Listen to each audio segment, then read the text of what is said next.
Welcome back to another Gungho Dog Training Daily, where we improve your pup's behavior, we ease your frustrations, and we teach you the #1 solution for all your dog problems. Today we're talking about how to have a healthy dog coat. This is a coat that we get a lot of comments about. A lot of people look at Chief and they'll be like, how is his coat so shiny? Is it always like that? Is there anything that you guys do?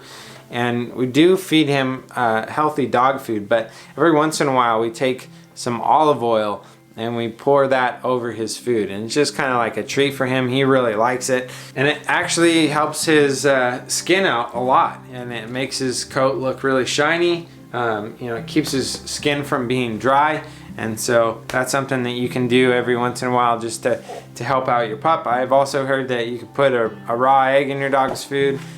There's a lot of different types of diets out there for dogs, and feeding a raw diet, there's a lot of healthy side effects from that. And so using organic foods that are just raw as they are, if it's olive oil or something else, can be really healthy for your dog.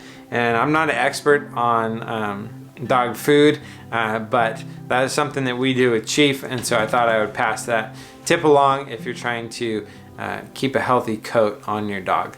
We'll see you in the next one. Hey, if you enjoyed this quick tip video and would like to receive more of these videos directly to your inbox every weekday, there's a link down in the description and you can sign up. It's completely free. So follow that link down in the description down below. Tell your pup I say hi, and we'll see you in the next one.